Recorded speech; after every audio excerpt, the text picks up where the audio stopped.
Jaal Marroo Ajajaa Oromoo zonii lixaa mee haala yeroo ammaa kana maal keessa jirtu WBO'n gara zonii lixaa kun?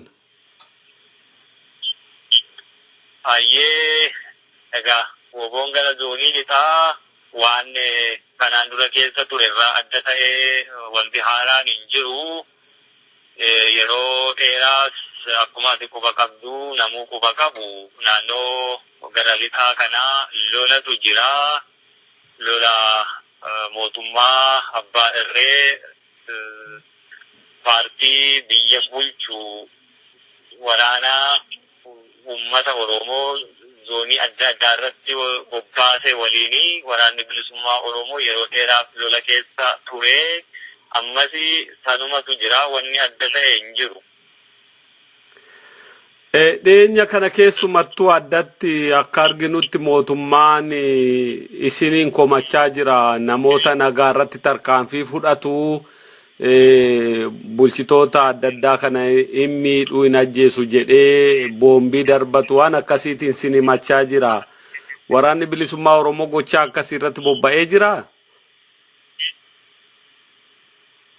Kuni gaafufaatii mootummaan kuni karaa waraanaati fixanna araara nun barbaachisu jecha waraanaa humna olii bobbaasee yeroo beellamaa itti waan kana xumuruu danda'u qabatee sochii taasisaa ture. Sochiin kuni gama waraanaanii tasuma milkaa'uu akka hin dandeenye hubatee milkaa'uu dadhabuu miti.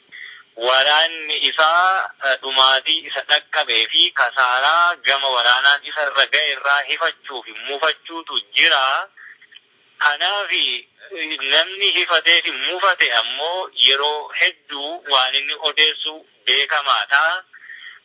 Amma inni jalqaba gama waraanaan xumurachuu dandeenya yeroo gabaabaa keessatti jedhanii akka leencaa baroodaa itti seenanii milkii dhabuu gaafa arganii akka waraabessaa yuusuutti deebi'aniitu jiranii jechuudha. Innis akkamii ololaa waan gochuu dadhabanii yookaan kisaaraa isaan mudatee sana kan ittiin cufachuu danda'aniiti hawaasatti itti dhiyaachuu danda'aniiti qopheeffatanii jechuudha. Kanatu jirarraa kaasee waraanni bilisummaa Oromoo har'aa miti kaleessa gaafa naannoo kanarratti lafa bal'aa hawaasa Oromoo bal'aa keessa socho'ee waliin socho'aa ture. Bulchiinsa mootummaa hunda dhuunfatee of jalattiyyuu bulchaa turetti namoota akkasii irratti tarkaanfii hin fudhanne. Namoota akkasii mootummaa kana tajaajilaa turanii tajaajiluu qofaa miti uummata Oromoo irratti gidiraa hedduu gaggeessaa turan dhaqqabsiisaa turanii barnoota dhalaataa turre jechuudha. Barnoota laataa fi uummatatu ofitti deebisee gorsee hawaasa keessatti akka nagaan bahanii galanii qaama hawaasaa ta'anii jiraatanidha tolchaa turre jechuudha. Uummanni hedduun namoota isaan miidhaa turanii tarkaanfiin akka irratti fudhatamu kan barbaadan hedduutu ture.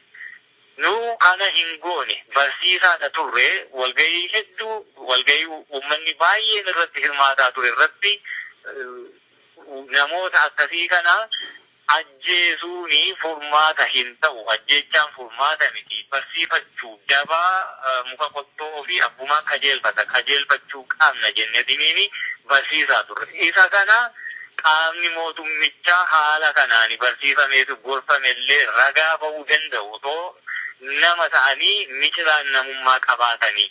Waraanni bilisummaa Oromoo otoo isaaniin ajjeesuu barbaada ta'e kumaatamaan iddoo tokkotti walitti qabee rashanuun ni danda'a ture jechuudha. Har'a wanti haaraan dhalatee boombii isaan irratti nu dabarfachiisu hin jiru.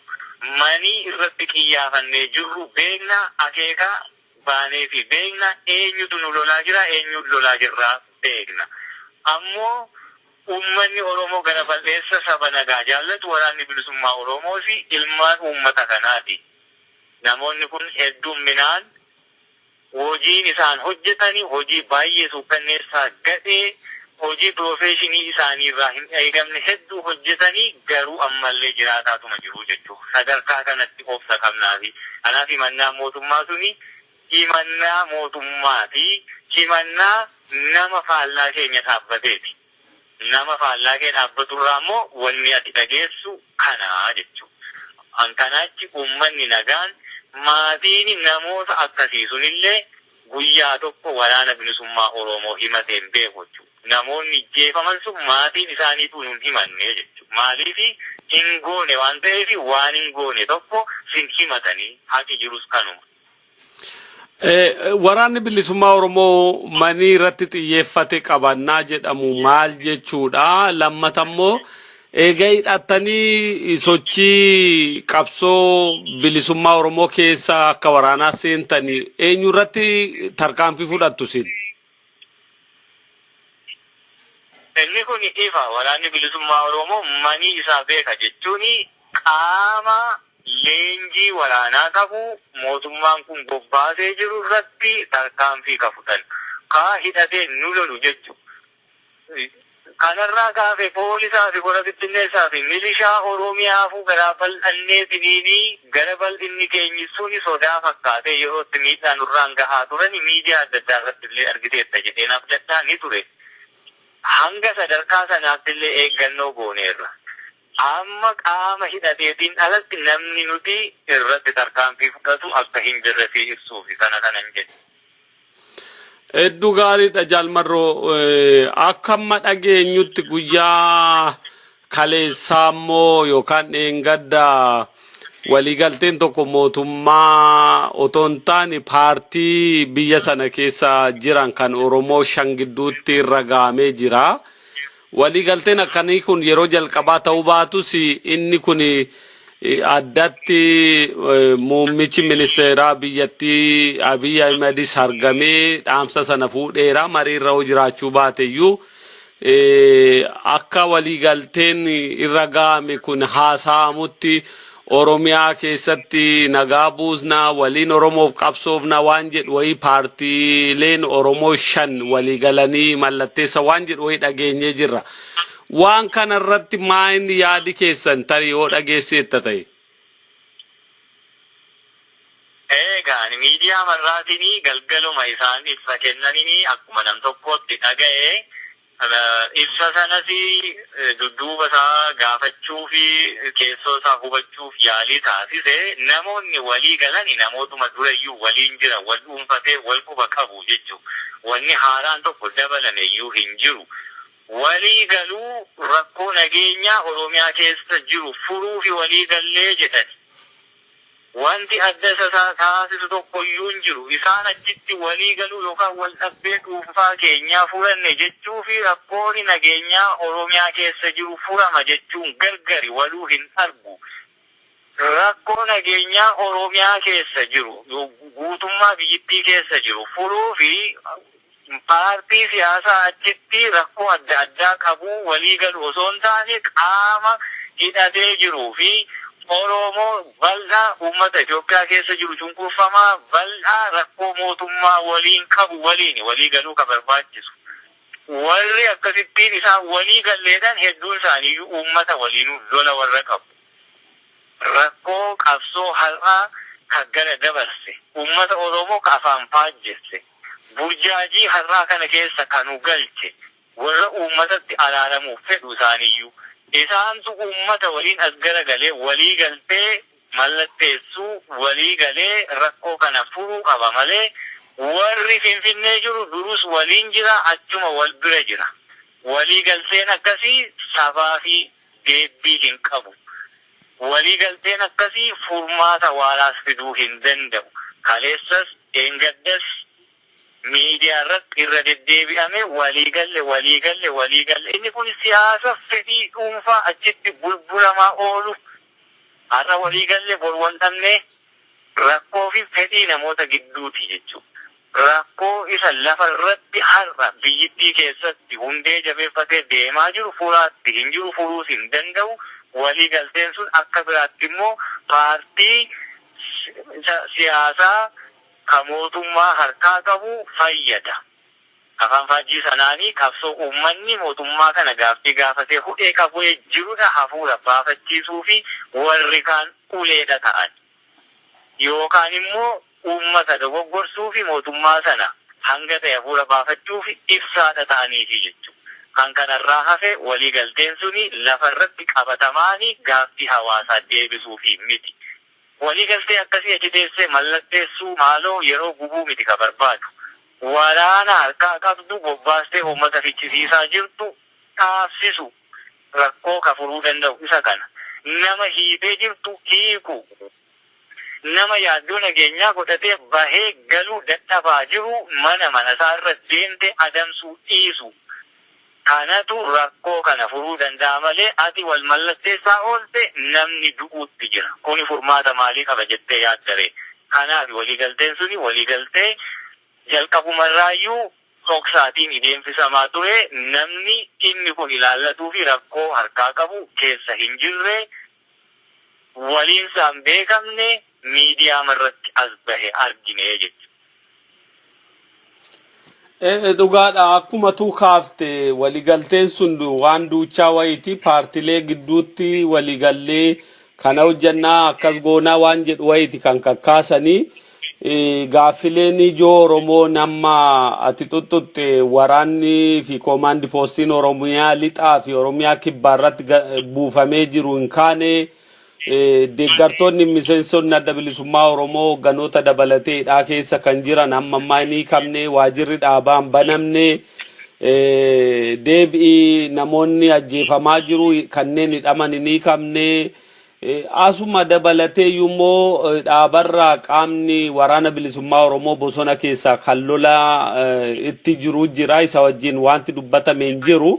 Otoo kun hin gaggeeffamin addi bilisummaa Oromoo mataasaa waan sana irratti hirmaatee mallatteessuun iyyuu maali faayidaa qaba warri jedhan jiru. Asirratti wanti jettu jiraati bal'inaan.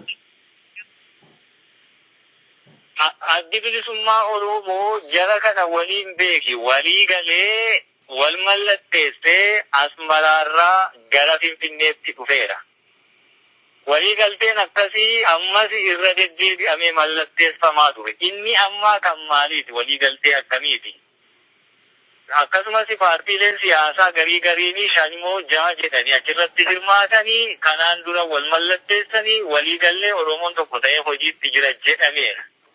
Inni kun har'aa kan inni ijaaramaa jiru rakkoo sana furmaata waaraa argisiisuu fi namatu fedhii hin qabu.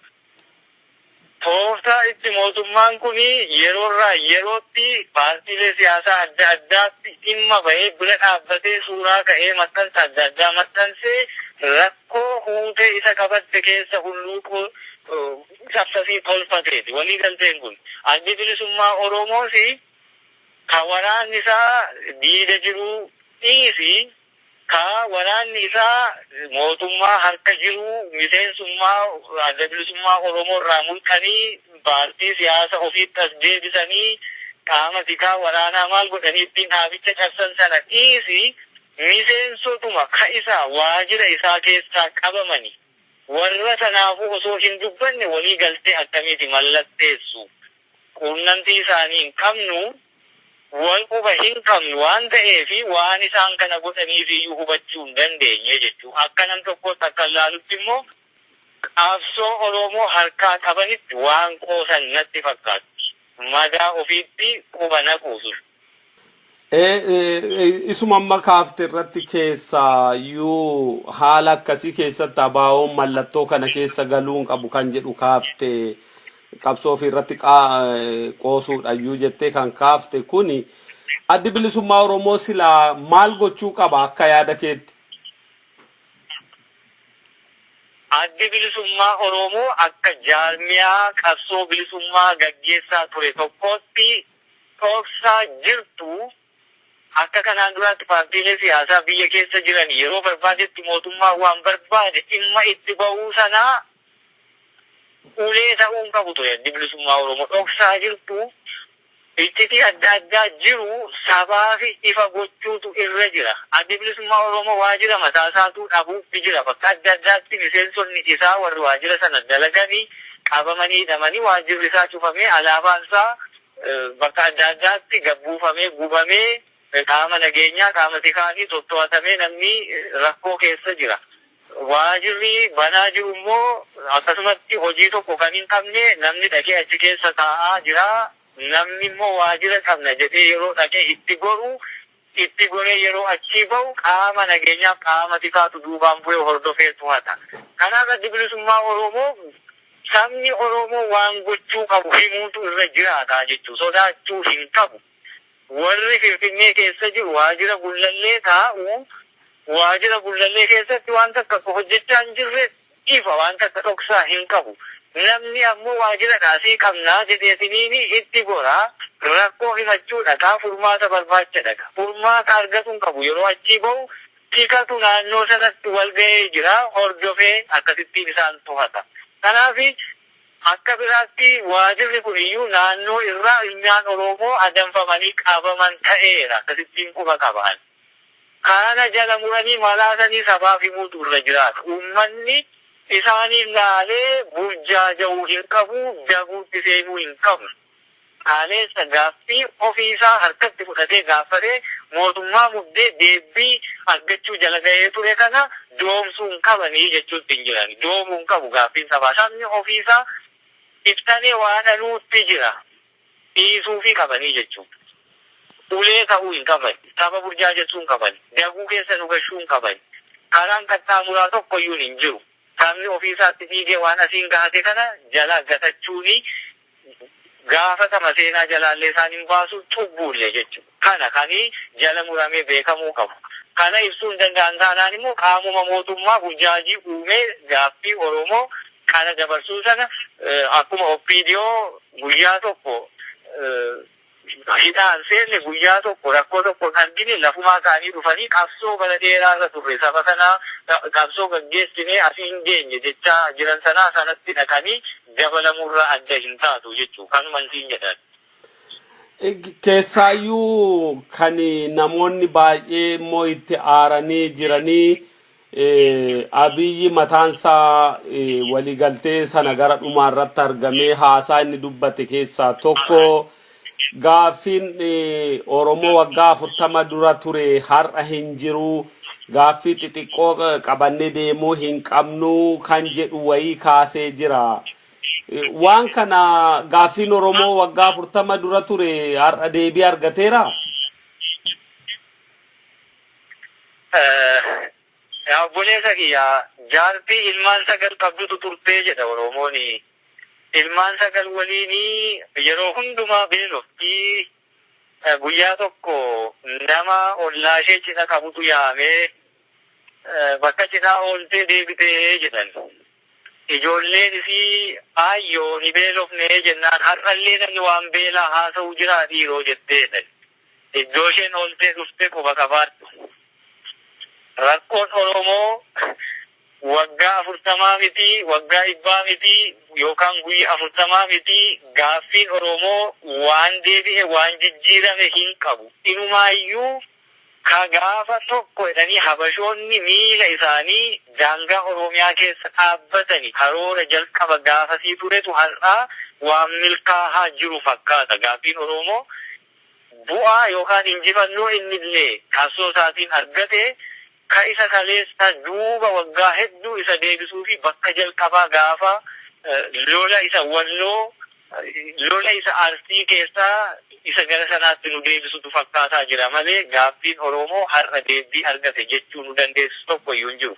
Warri kuni warruma qaama mootummichaa ta'ee akkuma jaartiin gaafa cina ooltee kuuftee galte jennaan ilmaan isiitiin namni har'allee beela odeessu jira jette sanaan wal fakkaata. Dhugaadha. Gama waliigala yoo ilaalle amma yeroo ammaa kanatti mootummaa waraana isaatti bobbaasee uummata keenya miidhaa jira, manni gubataa jira. Akkuma yeroo adda addaa argine qeerroo keenya qabanii karaa dugda duubatti harka hidhanii dararanii dhumarratti bosona keessatti ajjeesaa jiru. Abbootii qabeenyaa miidhaa irraan gahaa jiru. Wanti kun akkamitti furmaata argata jettee yaadda akka waraana bilisummaa Oromootti yoo maaltu ta'e nagaan bu'a jettee yaadda? Uummanni Oromoo eenyurraayyuu nagaa isaa eeggachuu eenyurraayyuu immoo nagaa kadhachuu hin qabu. Akkana dubbachuun illee xiqqoo ishee narraallee hin eegamuu garuu dubbachuu waan hin qabuuf hin dubbadha. Uummanni Oromoo hooggansa ofittoodha qaba. Uummanni Oromoo ofiisaa immoo gabrummaa jala tureetu wallaalummaadha qaba. Uummanni Oromoo biyya sooretti garuu immoo saba hiyyeessadha qaba. Uummanni Oromoo mootummaa abbaa irree yoomiyyuu taanaanii aangoo barcuma siyaasaa gadi gaddisuuf fedhii hin qabnedha mormaa jira. Qabsoon haala akkasii keessatti gaggeeffamtu baay'ee hadhoofti baay'ee ulfaatti. Hoogganni karaa si qajeelchu ofiifuu ofittoo yoo ta'e qabsoo ilmaan hiyyeessaa meeqa keessatti wareegamtu keessaa bu'aa ilaallata yoo ta'e ati ofii kee immoo gabrummaan bara dheeraa fi sirra bubbultee si hadoochitee si butuchitee wallaalummaan sirratti godoo jaarratte yoo taate burjaaja'insa akkasiitti immoo dhimma bahuu fi mootummaan si bulchu suni si bitu suni xiqqoo sirra dandeettii dabballummaa mataa si naannessuu fi afaan si faajjechuu qaba yoo ta'e qabsoon akkanaa galma ga'uun baay'ee ulfaatti. Sabni Oromoo kana keessadha jira. Mootummoonni Oromoo bitanii yeroo hedduu gaafa Oromoo irratti injifannoo xiqqoo tokko argatan naannoo injifatan sanatti mallattoo ofiiti gadhaabu. Lafa asirraa qabatu taakkuu tokkoyyuu maan ta'ii si gabbarsiisu. Oromoon garuu injifannoo xiqqoo miti injifannoo guddaa bal'aayyuu gaafa argate mallattoo ofii gadhaabee naannoo sana irratti daangaa tolfatee bulchuu caalaa irraa ari'ee gabbarsiisee ilmaan isaallee galalaafinaan ofitti guddiseetu ilmaan namoota irraa ajjeesee jechuudha. Guddifachaan ofitti fuudhee yoo guddate loon isaatirra bobbaasarraa ka hafee siyaasa gadi dhaabee bulchiinsa tolfatee daangaa sararatee bulchuu irratti rakkina qaba. Kuni bara dheeraa keessa waan hin hubadhe jechuu waan hin qabuuf hin jedhe. Haala akkasii keessatti qabsoo Oromoon gaggeessu kan inni yeroo hundumaa guduunfaa jala ga'ee futtaafatu guduunfamuu diduufi karaa hedduurra adeemee dhufee balbala ol seenuu irratti qabsoo isaa nama afaan tolu arraba mi'aawutu harkaa fudhata. Amma yoo ilaalte tiimii OPDO keessatti keessumaa tiim lammaa jedhamuun beekamu qabsoo kanatti wareegama guddaa kaffallee dhufnee afaan damma godhatee qabsoo qeerroo fi qarree Oromoo harkaa fudhatee sinii teessisneen Oromoo itti kennate guduunfachuu osoo danda'u. Tiimiin sun waan inni tolche Oromoo waan inni godhe anaafsi har'a kan irraa dubbannu miti sabni waan suni madaa sun qabu kan beeku. Achi booddee rakkoo kana keessa seenee jechuudha. Rakkina kana ittiin taphatanii gangalchanii amma immoo deebi'ee qabsoon kuni jarri kuni akka isaan isa ceesisuu hin dandeenye qabsoosa akka kolaasanii warraaqsa akka gatachani hubate. Gaaffii kaleessaa sana akka haaraatti madaan qulqultee eeltee kaatee Oromoo keessa belbeluu jalqabu mallattoo gaafa argani warri riphisee taa'u suni haaraas ba'ee afaanuma dammaa kaleessaa sanaan haasaa jalqabeera.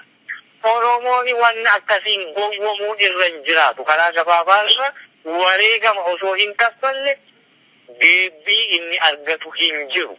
Wareegama sana immoo ammayyuu hafalaa jira warruma afaan dammaa godhatee jiru kanaan. Walajjeesuun nurra hin jiru dogoggorreerraa dhiifama sin gaafanna bara meeqa dhiifama gaafatta. Jarri kun yoomiyyuu taanaan hanga teessoon barcuma isaanii hin sochoonetti dhiifama gaafachuu waggaa dhibbayyuu yoo ta'e hin qaanfatan. Ija ashaboon dhiqatanii dhufanii dhiifama si gaafatu. Hijjeesaa hanga ofiisaa hin rakkannetti kuma tokko yoo dhiifama si gaafate wanti isatti hir'atu hin jiru ni buufata malee. Sabni garuu kanaaf wareegama silaa hin barbaachisne kafalaa jira. Kaleessa guduunfatee xumuratee keessaa bahuu osoo danda'u namatti kennate. Namni inni itti kennate isa nyaate. Nyaatamuusaa immoo hubatee ergaa boolla awwaalasaa qarqara miilli seenee jiru. Of argee immoo dammaqee dammaqiinsa isaa sana ammas deebisanii nyaachuu fi warri ilkaan qalatan hedduutu jiraati. Kanarraa bayyaannachuu qaba. Oromoo muree malaasee bira darbuu jira. irra darbuus qaba. Mala'eetiniini bakki malaa suni hooqxoo ta'uurra ofii qooree fayyuu qabaa jechuudha. Yoo garuu bakka malaa sana malaasuu sodaattee qarqara hooqxa ta'e madaan sun bal'ataatuma jiraata. Madaan Oromoo akkas ta'uuf irra jiru. Warri hooggansa qabsoo kanaa harkaa qabna jedhanii ayyaan laallattummaa fi ofittummaan keessa jirtu qabsoo kana kallattii adda addaan bu'aa keessa ilaallatanii wareegama ilmaan Oromoo irraatii bu'aa dhufu kana qabatanii sosso'anis afaan faajjii akkasii uumuu hin qabani. Saba kana geessisuu hin danda'a waan ta'eef sabni kun murtoo mataa isaatiin qabsoo kaleessaa hadhooftuu sana yeroo xumuraa fi goola buutu irra jiraata. Kana furmaanni Oromiyaa keessatti nagaa waaraa fiduu danda'u. Waraanni bilisummaa Oromoos kana kan inni hojjechaa jiru. Namni keessa waan inni goyyomu waraanni bilisummaa Oromoo isa sanaan waan goyyomu hin qabu. Maal jennaani bakka ga'uu barbaadudha beeka. Bakka sana hin geenye taanaan ammoo karaa irratti wanni inni dhaabbate bu'aa xixiqqootiin sossobamu hin jirtu waan ta'eef jechuudha. Kaleessa wanni waraanni bilisummaa Oromoo jedhee uummannis ta'u yookaan qaamonni dabballee bahanii irratti ololaa turani. Afaan kaleessa shiftaa nuun jechaa turanii har'ammoo miidiyaatti bahanii ijoollee keenya bosonatti hafte nuun jechuutti ka'anii jechuudha. Nuuf yaadanii miti wanni Oromoon beekuu qabu. Muddamsuutu jira. Kufaatii keessa jiru. Bayyaannatanii waa tarkaanfachuu barbaadaniif. Muruu qabnaa jechuudha kana. Kana dhaamsi kiyya. Asuma irratti Lammaa Magarsaa kan amma OPDO ittaanaa ta'ee jiruu fi biyyattii keessatti immoo ministeera ittisa biyya sanaa kan ta'ee jiru haasaa godhe keessaa tokko ijoollee keenya bosona jira waliinuu ni dubbannaa waan jedhu haasaa wayii afaansaa keessaa dhaga'een jira. Kuni isin biratti maal fakkaata? Waan garii irraa kaafteetta garuu yoo si waliin haasofna jedhe isin deebiin keessan akka WBO'tti maa'inni? Yoon waliin haasa'uu barbaadanii jalqaba osoo waliin haasa'uu hin taane nuti yoomiyyuu taanaanii of harkaa qabna. Of ittisuu ni dandeenya. Kamiidhamaa jiru saba keenya. Nu waliin haasa'uu nuti gaaffii sabaati harkaa qabna waan ta'eef nu waliin haasa'uun dura saba ajjeesuu dhaabsisuu ni danda'u. Isa hidhamee jiru hiikuu ni danda'u. Isa hidhaa sodaatee ajjeechaa sodaatee mana ofiirraa godaanee caakkaatti galee jiru. Bakka adda addaatti illee waraanni mootummaa irra bahee ajjeesaa jiru yookaan waraana keenyas miti yookaan uummatas miti sodaa fi namni caakkaatti galeetu ni jira jechuudha. Warri kun mana ofiitti dacha'uu fi wabii jireenyaa qaba. Kuni mallattoon waliin haasa'uu jalqaba gochuu qabaniiti. Yoo kana godhanii waliin haasa'uu wal haasa'amee immoo yookaan furmaata ta'uu danda'a yookaan walii galamuu dhiisuu ni danda'a. Waliin haasa'uun dura kuni ta'uu qaba. Haal dureen kun yoo hin jiru ta'e uummanni du'aa, hidhamaa, godaanaa, ooyiruun illee maasii isaarratti akka inni qotatee hin galfanne maasii irratti gubataa, manni irratti gubataa haasaan waliin haasa'an maali? Hin qabnu. Ammoo yeroo adda addaatti kan miidiyaa irratti dhaga'uu jirrus isaan waliin haasaa hin qabnu fixannee irraa harka haa kennan. Sun abadan hin taatu. Hanga lubbuun jirru harka kennachuun hin jirtu. Dhaloota harka kennatu hin qabu Oromoon harka. Dhaloota mirga ofii falmatudha qaba. Dhaloonni mirga ofii falmatu immoo haal duree kaa'achuu danda'u ni beeka eenyuyyuu haasa'uufi. Yoo kuni guutame dhugumaan nagaa barbaadu nutis nagaa hin jibbinu waliin haasa'uu ni dandeenya. Yoo kun hin taane itti muddineetu jirra, hafuura baafachuu dhorkineetu jirra, sana jalaa karaa hulluu kan barbaadu jiru akka hin hulluufne nutis uummannis qabsoo keenyatti fufneetu xumuratti goonaan. Jaal Marroo waan amma dhumarratti kaafte yeroo garii uummata keenya wanti yaaddoo keessa galchuu jira. Dhaloota harka kennatu hin qabnu jette ati yaada amma kaafte keessatti. Garuu bu'uureessitoonni dhaaba kanaa kan akka obbo Leencoo Lataa, kan akka Gallaasaa Dilboo, kan akka Diimaa Nagawoo warri yeroo dheeraaf qabsoo kana keessa turan amma garagalanii qabsoo bilisummaa Oromoo sirrii kan taane yeroo ammaa keessatti qajeelaa kan taanetti mootummaa sanatti harka kennatanii himaa jiru. Ummata keenya biratti kun yaada wal faallessuudha. Kanarratti wanta ati jettu jira? Isaan kun dhugaa qabu. Kana booddeesi wanti isaan hojjetanii of jiraachisuu danda'an hin jiru. Sooroma ofiiti nyaachuu waan barbaadan natti fakkaatti. Fakkeenya amma Galaasaa Dilloo qaama ce'umsaa, abaa'oo qaama ce'umsaa jedhee hoogganuu ture. Abaa'oo qaama ce'umsaa araara taasifameeni Jaal Dhugaasaa Baqaqqoo yeroo sana ni ture. Araaricha nin beekaa. Galaasaan anis ni eebbisee Oromoo araaramtu keessaa homaa hammeenya hin ilaalu araaramaa jedhee Jaal Dhugaasaan fa'aa Jaal Jabeessaan fa'aa abaa'oo qaama ce'umsaa irraa dhufanii dhaabichi akkasiin tokko isaanii labsatee ture yaadatta yoo ta'e Galaasaan inni gaafas ni eebbisee milkaa'aa jedhee abaa'oo Jaal Daawudiin hoogganamuu fi abaa'oo qaama ce'umsaa jedhanii hoogganaa turanii tokkoomsanii kaleessa immoo as deebi'anii abaa'oo qaama ce'umsaa jedhee Galaasaa Dilboo biyyatti galuu argee baay'ee waan abjuu wayii keessa waan hin jiru natti fakkaate jechuudha. Ofittummoo inni siin jedhes akkasiiti. Kana booddee yoo qabsoo Oromoo dhiisneerraa nu eebbisaa ni eebbisneerraa jedhanii waan hojjetanii nyaatantu hin jiru dhugaa qabu. Oromoon garuu isaan jiraachisuu ni danda'a ture. Madaa isaatti quba horfuurraa eebbisuu fi isaan irra ture. Kabajaa sanallee qabu turan. Isaan kun warra kaleessa badhoo dachaasfaa, baaroo tumsaafaa, elemoo filtuufaa biraatti dhufani. Jarri suni carraa itti dhabanii garuu immoo qabsoon isaan gaafatte jennaani lubbuu itti kennani. Warri kun ammoo carraa itti argatanii guyyaa har'aa gahanii qabsoo Oromoo akka kanaanii gara dabarsuun irra hin turre. Nama dhukkuballee. Warra kana kan inni uummata irraayyuu isaan araara barbaadu araarsuu miti kan hin jechaa jirullee.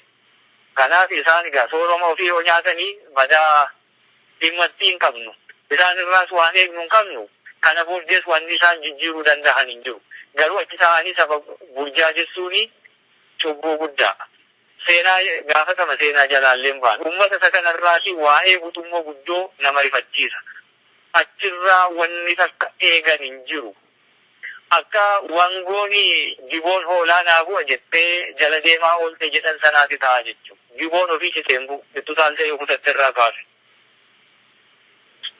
Hedduu galatoomi. Mee gaaffii tokkotti gaafadha.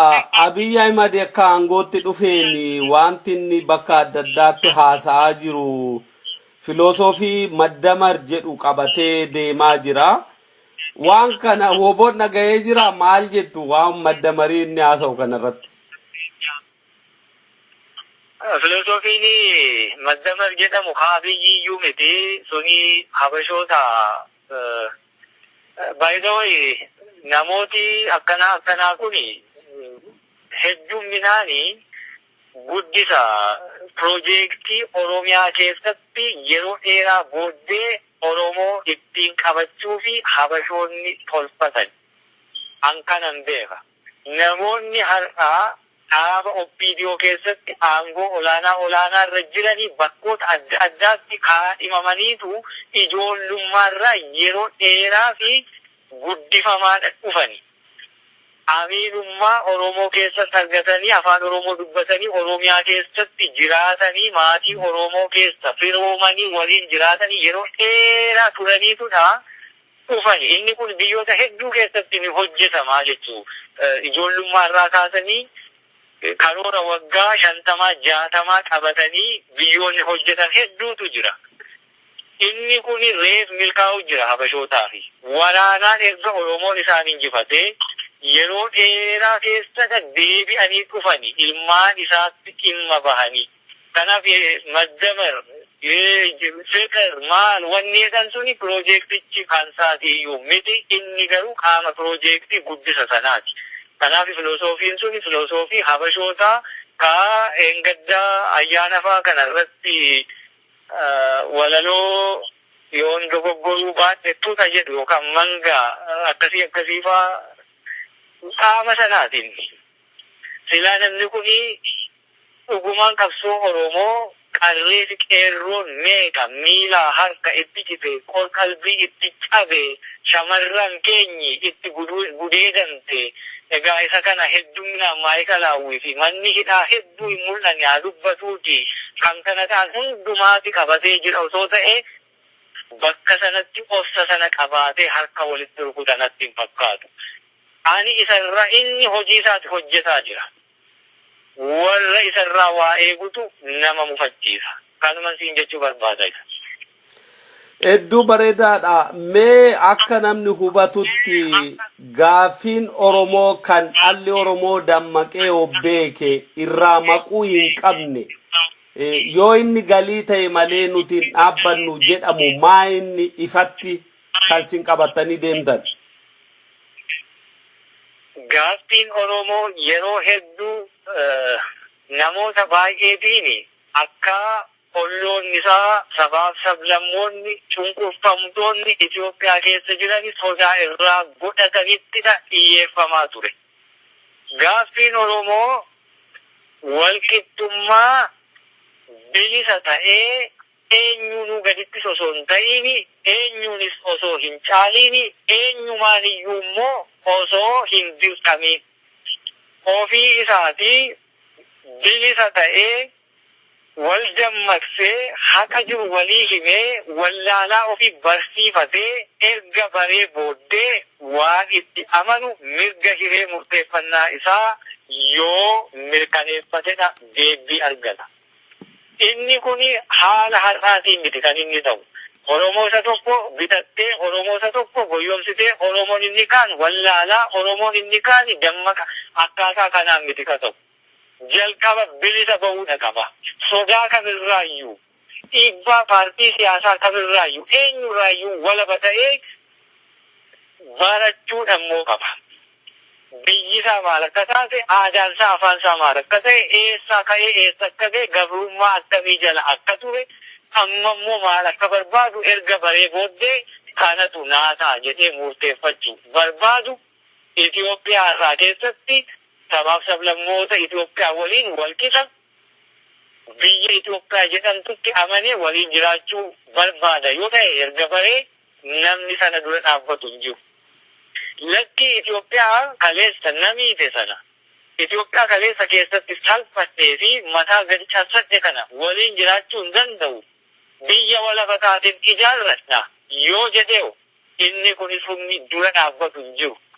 Yoo kun ta'e qofaa gaaffiin Oromoo deebii argateera.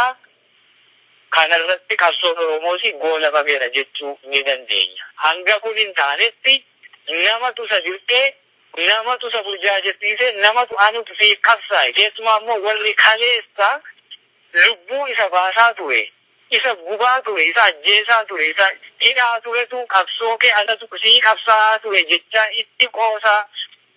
Qabsoo inni kaleessa qabsaa'ee fi wareegama inni kaleessa kafale immoo bishaan itti naqaa mangaalee jechisiisaa. Mangaan sun immoo iddoon ittiin si gahellee galata dhabsiisaa. Akkasittiin gaaffii Oromoon deebisa jetta yoo ta'e uummanni sanaaf immoo ayyee jedheetiniin gadi jedhee fudhata yoo ta'e kuni doofummaa sarraadhumaa sabni Oromoo fi gaaffii isaa fi deebii baraanuu argachuu hin dandeenye ta'ee safaa kun ta'uudhaa hin qabu jechuudha.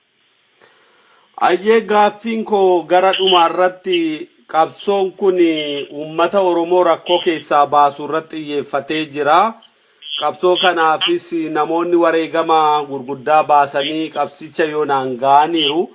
Qabsoo kana fiixaan baasuudhaaf qeerroon Oromoo, uummanni Oromoo, sabboontoonni Oromoo, qabsaa'onni Oromoo maal gochuu qabu kan jedhu dhaamta. Egaa irra guddaa beektonni Oromoo yeroo jedhamu uummanni Oromoo beekaa hedduu qaba dhugaadha. Beekaan inni qabu garuu beekaa rakkoo isaatiif furmaata furu ta'uu dadhabe. Beekaa inni qabu beekaa ba'aa isa gargaaru ta'uu dadhabe. Beekaa qaawwa isaa duuchu ta'uu dadhabe. Beekaa rakkoo inni keessa seene waggaa hedduu fi dizaayinii inni ittiin rakkina sana keessaa ba'u bocuu dadhabe. Kanaafi ummanni Oromoo walidha qaba. Yeroo hedduu kan nuti arginu, kan nuti ilaallu fi kan nuti jala deemnu nama carraa waa dubbachuu argate parsantii 100 keessaa parsantii tokkollee ka hin guunne. Ummanni inni sagalee hin qabne ukkaamamaan suni waan inni jedhuuf waan inni keessa jiru hin beeknu. Abbaa keessa jiru abbaa waliin ooluutu quba qabarraa kaafe. Kanaafi qeerroon Oromoo, qarreen Oromoo, qonnaan bulaan Oromoo fi ummanni Oromoo deemsa jiruuf jireenya sadarkaa adda addaa irra jiru ofidha qabaa, walidha qabaa, eenyuunu ilaaluu hin qabu. Qabsoo kana ofiiti guduunfaa itti gochuuf irra jiraata. Warri ni beekna jedhanii suman sitti himaa jiru. Iddoo hedduutti carraa ittiin beekumsa sana argatanii guddifamanii gara qabsoo saba biraa milkeessuu fi warra bocamanidha. Kun soba hin qabu, waan mul'atu irraa feesuu hin qabnu, ifatti dubbannee dhugaa dubbannee lafa nutti dhiheetti buluudha qabna. Ani kana hin dhoksu dubbadheetiniin sabni kun kaffalatu jechuutti kan hin jiru. Dhugaan yeroo jalqaba dubbatan ni hadhoofti. Bubbultee garuu ni mi'oofti jechuudha. Kanaaf jaallatamuu har'aa yookaan immoo maqaa argachuu har'aa yookaan immoo jireenya argachuu har'aa fi gaaffii Oromoo sobaan dibee biran darbu wareegaman itti kaffala dhugaaf jecha waan ta'eef. Kanaaf warra akkasitti ilmaan guddisaa ta'ee gaaffii Oromoo harkatti qabachuu carraa argatee garuu furmaata kennuu fi dibee lafarra gangashaa ittiin daldalli hojjetamurraa wanni eegamu tokkoyyuu hin jiru. Qarreef qeerroon barataan Oromoo, sabni Oromoo hundumtiyyuu qabsoo kanatti guduunfaa kan gochuu danda'u ofiisaatii, waliisaatii, gaachanni isaa immoo waraanni bilisummaa Oromoo yoomiyyuu kana ceesisuu, milkeessuu fi xumura itti gochuu fi of duuban deebi'uu sanaaf of qopheessuu qofa uummanni Oromoo sanumatti immoo ta'uu qaba. Sanuma dhaamsi kiyyeessu. Waan amma beektotaa kaafteetta beektonni Oromoo ummatichaa fi furmaata ta'uu hin dandeenye kan jedhu kaafteetta. Beektonni Oromoo yoo maal godhan furmaata ta'u, beektota Oromoo akkamii ta'uu qabu yaada jedhu qabda. Egaati beekaa Oromooti. Beekaa Oromoo taatee injiinara, looyera, dooktara waan gurguddaa nama hojjete ta'uu dandeessa. Garuu immoo siyaasa Oromoo keessatti sabni kun akka hin ijjeefamne, sabni kun mirgisaa akka hin sarbamne yoo dubbachuuf hin dandeessu ta'ee dooktara nama dhukkuba hedduu yaaluu danda'u baqaqsitee hodhuu dandeessu taate beekumsi kee sanumaa garuu siyaasatti garagaltee rakkoo xiqqishuu tokkoo fi furmaata waa takka kaa'uu hin dandeenye ati beekaa Oromootiyyuu jechuun rakkisa. Beektonni keenya kunoo warra akkas nu jalaa ta'e jechuudha. Kanaafiyyuu beekaan Oromoo waan inni harkaa qabu siyaasa Oromoo burjaajessuu osoo dhiisanii sabni haa fudhatu jedhanii irraa godhaniiyyuu bareeda. Hedduu bareedaadha. Beekaan jiru ogummaa qabuun qabsoon Oromoo akka guddatu ga'eesaa gumaachuu qabaa. Yoo isan goone ba'aa nutti ta'a kan jedhu dhaamsa akka ta'etti nu hubadha. Saatii dheeraa fudhannee haasofne Jaal Marroo dhumarratti gaaffii koo ani xumureera. Dhaamsi waliigalaa qabdu yoo jiraate asumaan nu dabarsiitii hin xumurraa. Dhaamsi kiyya gabaabaanii waraanni bilisummaa Oromoo gaaffii uummata Oromoo qabatee jiru. Gaaffiin Oromoo hanga xurii qeensaallee taatu isa biratti hin sharafamtu. Sabni abdii nurraa qabaachuu fi nu bira dhaabbachuudha qaba. Yoomiyyuu taanaanii fedhii dhuunfaa keenyaa ajjeefnee jireenyaa fi jiruu keenya irraatii baanee gaaffii saba kanaa qabanneetu jirra waan ta'eef mamii tokko nurraa qabaachuu hin qabu, nu bira dhaabbachuu qaba.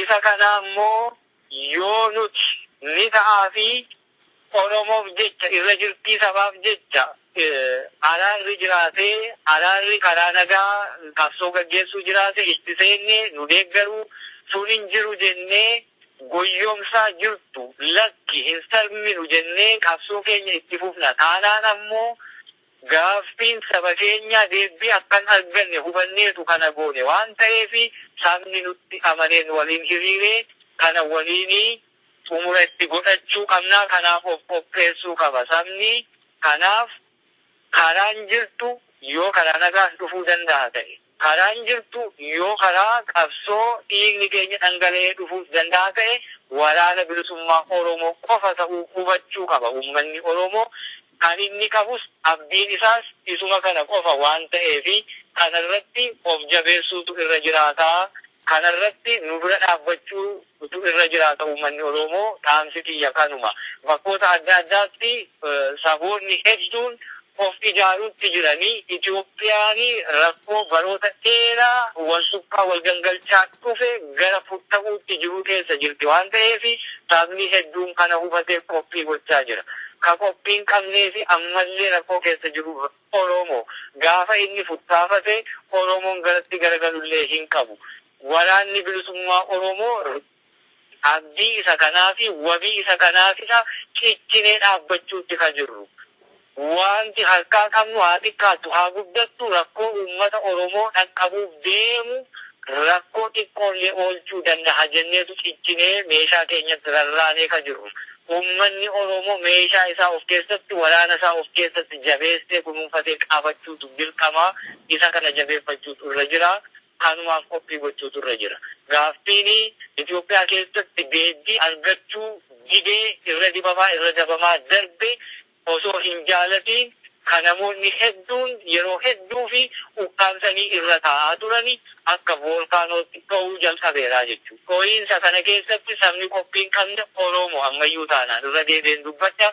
Kanaaf immoo namni inni qabu gaachanni inni qabu ka hafeeruu fi waraana bilisummaa Oromoo qofa waan ta'eef kana jabeeffachuun dirqama kana bira dhaabbachuun dirqama kanuma dhaammachuu barbaada fayyaa ta'atis. Jaal Marroo Ajajaa waraana bilisummaa Oromoo zoonii lixaa saatii dheeraa haala muddaa keessatti argamtee gaaffii uummatarraa fi nus gaazexeessitootarraa jiruuf deebii nuu kenniteef hedduu fayyaa ta'in jedha. Ayyee asis carraa kana naalaattee sagalee nuu ta'uu keessanii fi sinis fayyaa ta'a horaa bulaan siin jedha. Ayyee fayyaa ta'e ulfaadha.